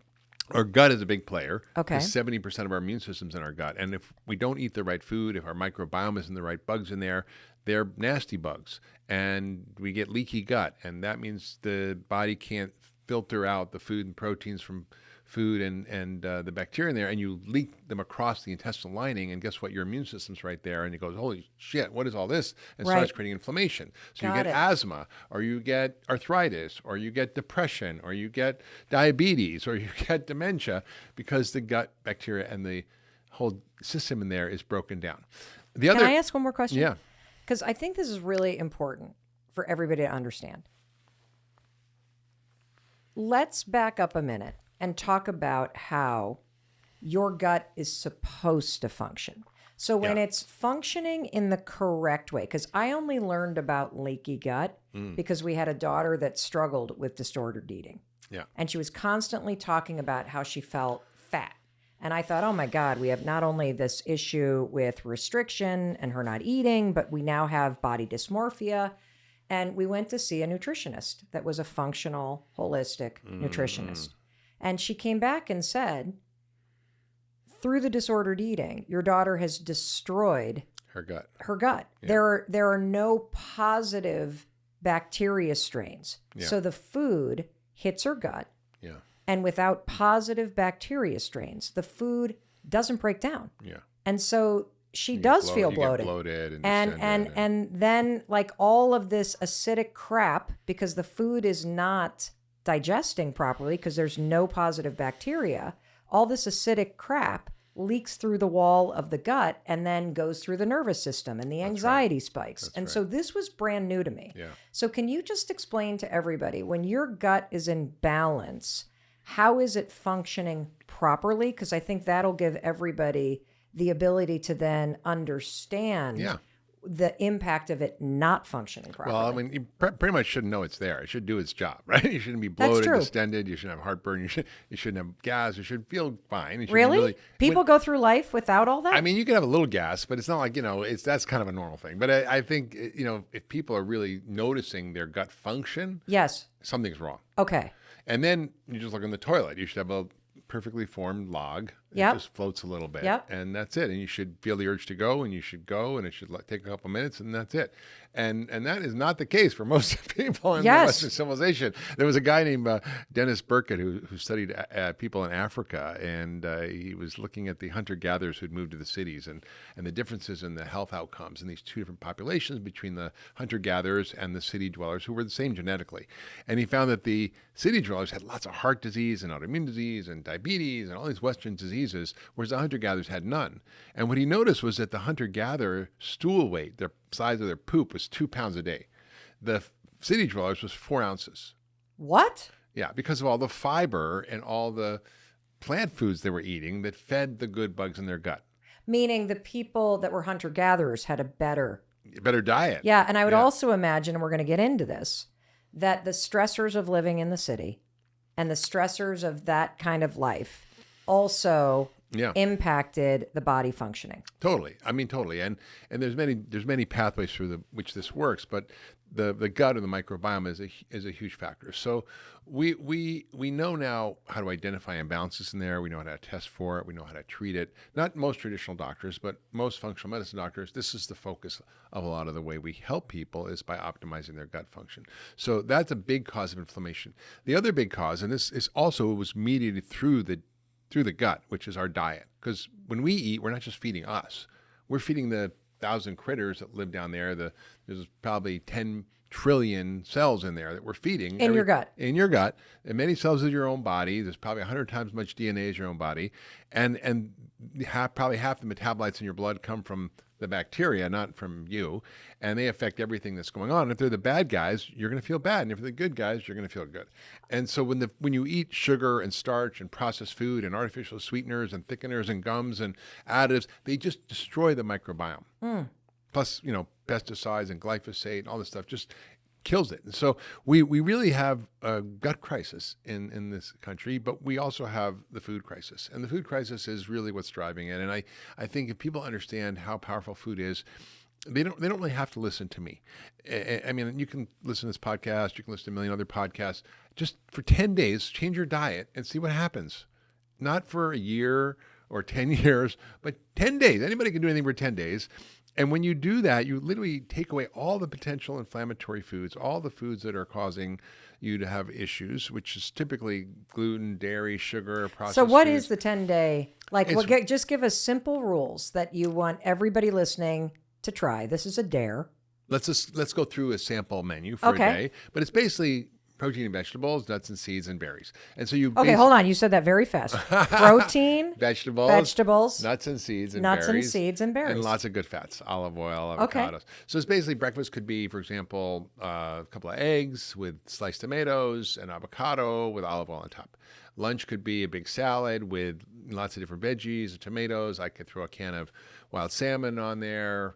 Yep. Put in some pumpkin seeds, just lots of good plant Very food. colorful. Very colorful. And dinner might be, some a big piece of fish or chicken or a nice small piece of meat with 3/4 of your plate should be vegetables. So 3/4 of your plate. So like everybody. I'll have like the other night I had like a purple sweet potato. I had some roasted mushrooms. I had, I can totally have like a roasted eggplant. Whatever you kind of get excited about. Broccolini. I make cruciferous vegetables every day. These are the broccoli. What did you family. say? Cruciferous vegetables. What the hell were It's cruciferous? broccoli, basically. The broccoli What does family. cruciferous mean? It means broccoli, basically broccoli, collards, cabbage, Brussels sprouts. All those The fibery crap cauliflower. your grandmother served. Is that what you're saying? It's this family of vegetables. It's a super family. Got it. Because it actually detoxes your cells. It helps prevent cancer. Wow. It boosts all the detox hormones molecules in your body. So I want to stop you real quick because you posted something 2 days ago I did. What? that said that was I'd never really thought about it this way. And it was, you'll probably say it better than me, but it was a very simple post that was like, your cells, your brain cells, like all of this stuff, your skin that all is continuing to grow, it doesn't just grow out of thin air. It actually is impacted and grows from the raw materials that you give Yeah, it. And so would you yeah. rather have cells that are made from a bag of Doritos Exactly. or cells made from a salad or a piece of fish? And when you boil it down that way, like, holy cow, what I put in my mouth is what I become. Yeah, absolutely. You literally become what you eat. I mean, I just had someone on my podcast, the Doctor's Pharmacy, talking about the difference between, for example, pasture-raised bison and bison that were fed corn and feedlot bison, which are still better than And what cows. lab bison? Feedlot bison, meaning grown on a factory farm. Okay, got it. And they measured 15 different 100 metabolites, and what they found was so different among the same genetically identical bison. One had all these incredible molecules that come from plants because it was eating all these grasses. It had And it different was fatty outside, acids. and It it had had a different happy vitamins life. in it, and different Yep. minerals in it, and it was just so profound. So you are what you eat, but you also are whichever you're eating it, right? And the whole thing goes up the chain, and we really have to get how powerful food is and do an experiment. Don't listen to me. Don't listen to Mel. Listen to your own body. Your body's the smartest doctor in the room. It'll tell you what works and what doesn't. And when you stop this or that, you go, well, God, no, wait a minute. My joints don't hurt. Or wait a minute. I'm not having terrible reflux or heartburn anymore. Or I don't have migraines. What happened? Or my mood is better. What's going on? It's what you're eating. Wow. What are the top things that people should, in this kind of 10-day window, stop eating? I mean, anything that comes in a package, basically, I mean, if it's canned, sardines or salmon, that's fine. But basically, anything comes in a package, can, or a box, get rid of it. If it's sugar, no. If sugar sweetened beverages, no. Alcohol, no.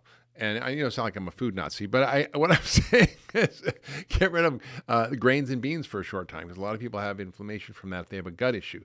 Grains and beans are healthy and they're good for you, but for some people they can be a problem, right? It's just like peanuts are good for people, but if some people Well, what's the universal one? It's no gluten. no gluten, no sugar, no dairy, no alcohol, no processed food. Do you have any fun? Absolutely. I have so much fun. I have so much fun every day. I'm just kidding. My whole life is fun. And I don't feel restricted. I don't starve myself. And the thing is, these foods are addictive, Mel. So people think, I gotta have, well, sugar. Well, can I have artificial? I know what people are listening, thinking about. They're thinking, oh, Dr. Hyman, can I have artificial sweeteners? Or can I have, Yes, stevia? Or stevia. can I have, Is stevia okay? everybody's going it through their head. And if you Yes. were having this inner dialogue right now, I guarantee you have biological addiction to sugar because you're trying to find a way out. I'm going to stop smoking, but I'm going to vape, or I'm going to chew Nicorette gum. Well, that's not getting rid of your addiction. Yes. Right? And I think it's not your fault. And this is probably one of the biggest problems I have with the narrative in America, that we are blaming the person who's overweight for their problem. It's your fault that you're eating too much and not exercising enough, because that's the solution to weight loss. It's all about calories in, calories out. It's all about moderation. And if you can't do it, there's something wrong with you. Yeah. That's just a big, fat lie. And that keeps people feeling ashamed about themselves. It Yep. keeps them from being empowered to know what to do. It keeps the food industry free of responsibility. And it's one of the most unfortunate narratives that we have. And then we get this whole body positive movement. And I think it's important for people to feel good about themselves. Yes. But the whole idea of healthy at any weight, there are some for sure that are healthy when they're a bigger size. But the truth is, when you look at the biology of it, only 6.8% of Americans are metabolically healthy. Meaning that means they have normal blood sugar, cholesterol, blood pressure, they're not overweight, and they don't have heart disease. Like, that's 6.8% of us. That means 93% of us are somewhere in the spectrum from normal to prediabetes, to diabetes. And what you're here to say is it's not your fault, because the way that food is manufactured, it is addictive. Yeah. And it is screwing up your body chemistry, and it is causing like a whole litany of things Yeah, that I mean, you aren't even thinking that my diet and the way that processed food is getting metabolized is causing this inflammation that makes my brain not work right, that impacts focus and energy and mood and sleep and all of these things. And all of your work points to the fact that one of the places that all of us can start is by just doing an experiment for 10 days where you stop the dairy, stop the gluten, stop the sugar, and you eat a colorful meal of whole foods and vegetables. 3/4 of the plate is vegetables, and have a protein. There is your homework for 10 days, and report back, everybody. because you've seen over and over and over again that in that small of a window, people have remarkable results. Yeah. I mean, that's the key. Because if people go, this is a long slog, going to take me years, you're not going to want to do it. But if you for a short time reset, it's like, when your computer's just going and some program's hung up and that crazy rainbow ball, which I want to kill, is spinning around, you just restart your computer and then all of a sudden it works. So this is like the restart and has enormous benefits because for the first time, people understand what they're doing impacts how they feel. Yeah. I almost feel like this is like an oil change. We got to get that nasty ass oil out there and glug, glug, glug, glug, glug, get your gut working right. Can we talk about the impact of the gut with anxiety and what's your recommendation? If somebody struggles with anxiety, what do they need to do to heal their gut and how will that impact anxiety? Well, anxiety can be caused from many things, right? From, life stresses, from trauma, from environmental toxins, from your microbiome, from eating too much sugar. I mean, there's a whole list. So functional medicine is about getting to the root cause. Yep. And anxiety is a symptom. It's like saying I have a headache, right? Well, did someone hit you in the head with a hammer? Or do you have a migraine? Are you eating gluten? Did you not sleep enough? Did you have a hangover? Or do you have, a brain tumor? You have an aneurysm. Like, why do you have a headache? Right. So anxiety is just like saying I have a headache. Or depression is like saying I have a headache. Okay. It doesn't mean anything other than what your symptoms are. The question is, what's the cause? And that is what functional medicine is so good about. And so the gut plays a big role. But I really just start with the simple lifestyle practices. Do a 10-day reset.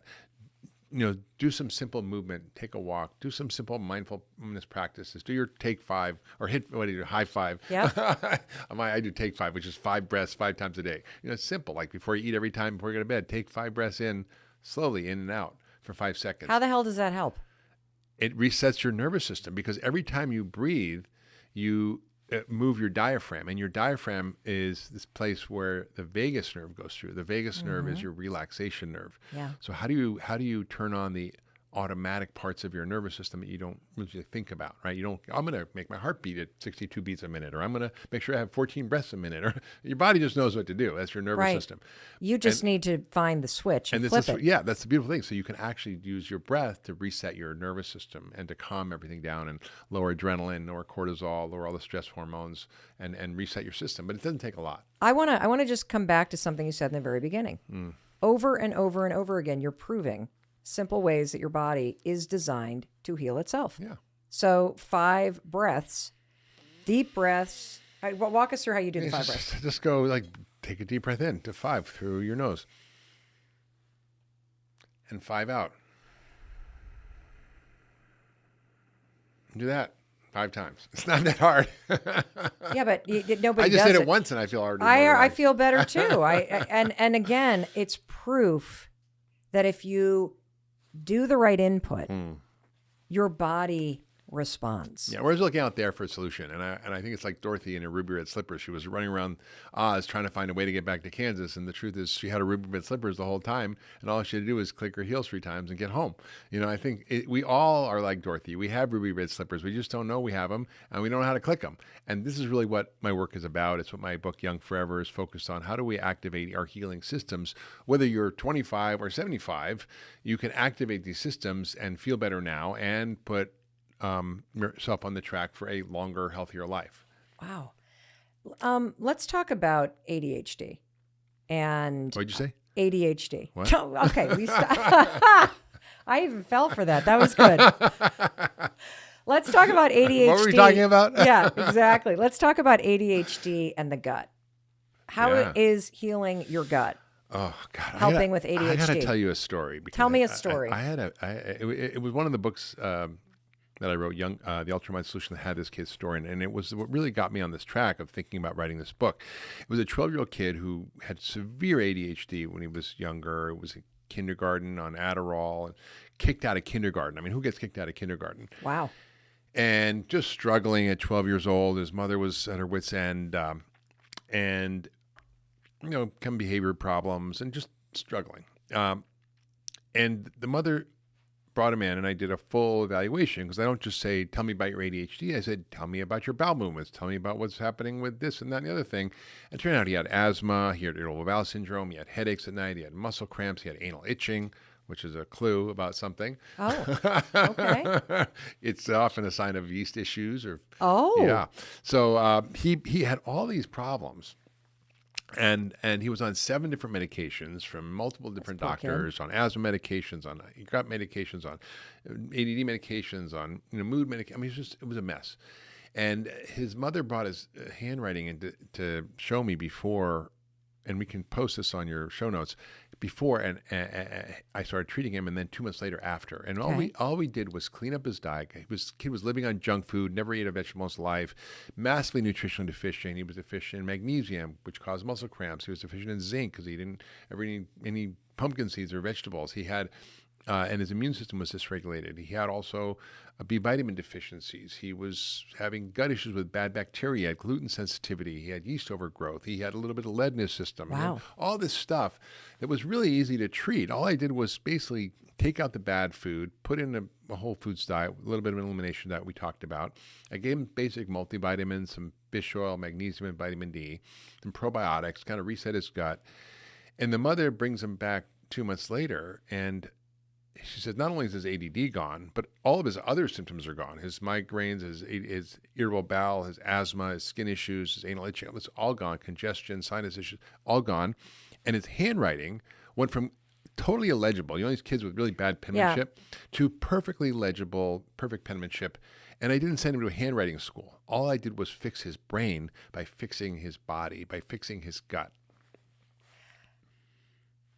I'm processing this. Yeah, it's a lot. No. I'm processing this because I have a visual to share with you listening to us.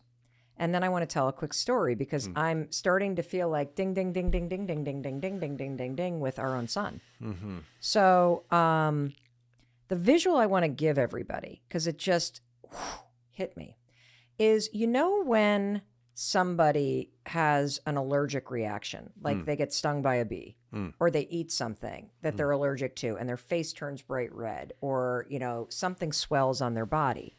That inflammation that you're seeing on the outside is the body reacting to something that it can't process. Or that it correct? doesn't like.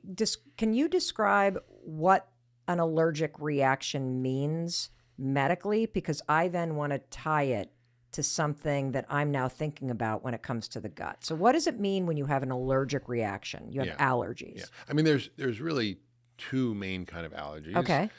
One is a true allergy. So if you eat peanuts, Right. your tongue swells up, your lungs shut down, you can't breathe, and you can die. Correct. You get anaphylaxis. That's a life-threatening emergency. A bee sting allergy, that's a certain type we call type 1 allergy, which is super fast, super quick, and you can die from it. EpiPen people. Yes, EpiPen people, right? Then there's the delayed sensitivity. It's not a true allergy, but it can create sort of low-grade long-term symptoms. Okay. So if you eat bread, you might have brain fog. Is that a true allergy? No. But is it sensitivity? Yes. Yes. Right? And I think people don't have, I know, for example, if I eat dairy that's from a regular feedlot cow, I will get congestion and snotty immediately, and I'll probably get pimples the next day. Yep. But if I have, for example, sheep or goat products that are from regenerative sheep that have A2 casein, which is non-inflammatory, then I don't, right? So it's really not so much about the type 1 we're so much worried about. It's all these other types of food reactions that are slow and delayed and create this low-grade inflammation that creates all these symptoms for people. Yes. So I wanted to bring that visual in for everybody because I think it's really helpful. When for me personally, I don't know if it's the dyslexia. I just don't know if it's because I'm a visual learner. I love to have something I can think about visually to help me process large amounts of information. And so when I think about my husband, for example, who's allergic to bees, he has an EpiPen. I wish he would carry it around a little bit more. But when he gets stung with a bee, it's not life-threatening, but it's scary. Yeah. And it occurred to me a couple of years ago, I wonder if these sensitivities and these allergies that people have to food that may not cause swelling or redness in your face or breakouts or whatever that you can't see, I wonder if all of this is screwing up the way that our body is able to function. Absolutely. And it interferes with your body's way to function. And so when you think about it like those kind of type 1 ones that, and you just explained it, like if you have a sensitivity to wheat, or your body just can't handle the big company manufactured foods because of the chemicals and the dyes and the crap that are in it, it is causing your whole body to have almost like this reaction, smoldering inflammation. this smoldering inflammation, just like a bee sting causes Chris's face to blow up. And so when you think about it that way, it makes so much sense to go, holy cow. If you just simply were to switch your diet from all this processed crap, grab and go, and you were to put on your plate a little bit of protein and 3/4 vegetables, it would probably calm your body down and your thoughts down. And here's what I'm going, holy fuck, this is crazy. Because our son, exactly what you're talking about, Oakley in 4th grade was diagnosed with severe dyslexia. The kid could not read. He was so like blah, blah, blah, blah, blah, that he literally snowed everybody for about a year. And then they got to the point where you can't just raise your hand first and make something up. And that makes people think that you read it. And the math problems are getting harder, so you can't. So the gig was up. Cannot read. It looked, honest to God, like he was writing with his feet. His dysgraphia was so bad. Exactly. He could not sit still. So we pull him out of public school. We put him in the Carroll School outside of Boston. Fortunate enough to get him in there only about language-based learning. And they immediately medicate him for ADHD. He hated the meds. But it was the only way he could sit still in class. Fast forward to about 8th grade, he starts advocating for himself. I'm not eating meds. I'm not taking these meds. I'm not taking these meds. I'm not taking these meds. We're like, fine. But if we get a report from school that you are bouncing around the classroom and you can't sit still, we're going to have to find a different solution. This school happened to have a cafeteria where all the kids ate, and it had a whole like food healthy options. Like there were no unhealthy options. There was the salad bar, there was the homemade soup, there was a protein. He gets into 9th grade. When I tell you this kid is a totally different person. His handwriting is different. That's what made me think of this. His ability to focus is different. He has not been on meds now for 3 years. You would not know that this kid had severe dyslexia. No. He is just, I don't even know who he is. It's like destroying it in school. He is present. And he eats vegetables. Like he has a totally different diet. Like I'm sitting here going, holy shit, like the kid used to eat mac and cheese. Oh yeah. Chicken nuggets. That'll do it. Don't put a vegetable on my plate. That'll do it. Yeah, it's really true. And it's like, and I'm just processing this because I'm like, I think this is a major part of why he is transformed. And Mel, it's not just ADD. Everything that goes on in our brain above our neck is governed in the same way. We may not have such severe symptoms. We may not have asthma. We may not have severe ADD, but we may have fatigue or brain fog or just depression or anxiety. Well, let's talk about depression because anxiety is not a disease. ADHD is not a disease. No, they're just. Let's talk about depression though, because that is technically like a disease, right? Well, anxiety is a disease, and ADD is considered a disease. I mean, why? They're in the disease classification manual. I don't agree. I think here. Let me just back up a little bit. We have like 155,000 diseases in our doctor manual that we can pick from when we want to diagnose somebody, and most of them are just descriptions of the symptoms that people have, but tell you nothing about the cause. So is the root cause inflammation? Is that the root cause of all of this? Many things is inflammation. What is the root? Everything. What are the options when it comes to root cause for you as a functional medical doctor? Yeah. So basically, at the beginning, we talked about taking out the bad stuff, putting in the good stuff. Yeah. And the body's not that complicated. I mean, it's complex. It's very dynamic, but basically, it needs certain things to thrive, and certain things make it not thrive. Right. So, what are the things that we need to think about getting rid of that the body doesn't like? Okay. Bad food. Yep. And we've sort of defined that's processed food, sugar, most of the stuff that people are eating. 60% of our diet is ultra processed food, which is deadly. It's stress, and it can be physical or psychological stress. And a lot of, stress is really defined as the perception of a real or imagined threat to your body or your ego. So it could be a tiger chasing you, or you could think your spouse is cheating on you, but it's not true. Or you right? could think that your boss is mad at you. Yeah, like Woody Allen with a gun to his head has one reaction. James Bond has another action, right? That's an interesting Same example. gun, different response. So the Yes. perception is our mindset, our beliefs, our attitudes. A lot of things you talk about, Mel, are really what drives our stress response. How does a negative thought cause a physiological problem in your body? A stress response. I'm going to answer that. Can I finish the No, you can't. No, I'm because just you have ADD. Because I'm just going to continue with the thing that I wanted to say. I and then I'll clearly come need back to eat the- more vegetables, goddammit. I'll come back to that. So the other few things that are the things that cause our body to be out of balance, besides bad food and stress, are toxins. So we are living in a sea of environmental toxins, from heavy metals to pesticides. Okay. Our gut and microbiome is a huge factor. So an unhealthy gut and bad bugs, and it can be infections or can mostly come from the gut. And last is things that irritate our immune system, like allergens or sensitivities. Okay. Those 5 things. So say are them the again. Bad foods. Bad food, stress, toxins, bad bugs, and Sensitivity. allergens. Yeah. Okay, got it. And those interact with our biology with 7 basic systems that we have that keep us healthy. And if we have those things, they create imbalance. So we have to get rid of those things, take out the bad stuff. So what are the good stuff? What are the ingredients for health? How does our bodies thrive? We know how to take care of our car. We change the oil. We fill up the air in our tires. We, get the tune up. We change the spark plugs, whatever. Like most of us have a clue. In our bodies, we have no clue. So what are the things our bodies need? We need the right nutrients and nutrition. And it's a little bit personalized, but I've written a lot about how to find a way of eating that's good for you and that you like. It's culturally relevant. It's affordable. Second is nutrients. We are often deficient in many nutrients, particularly omega-3s, vitamin D, B vitamins, iron, zinc. These are magnesium, common nutritional deficiencies that have broad impacts across the body, including our mood. Then we need the right balance of hormones. We need the right amount of light at the right time. So if you're having, blue light at night, you're not going to sleep. If you don't have, blue light in the morning, your brain can't reset for the day. When you say blue light in the morning, are you talking about bright Sunlight. light outside? Sunlight. Okay. Go outside. I didn't 20 really minutes. realize that sunlight was blue light. Yeah, well, it's got blue in the blue light spectrum. Oh, okay. Yeah, so at night we just are overstimulated with our computers and our screens, and this screws up. So we need the right kind of light. We need the right type of clean air. We need clean water. We need movement, like exercise. We need resetting, restoration, relaxation, resetting the vagus nerve, sympathetic nervous system needs to be calmed down, right?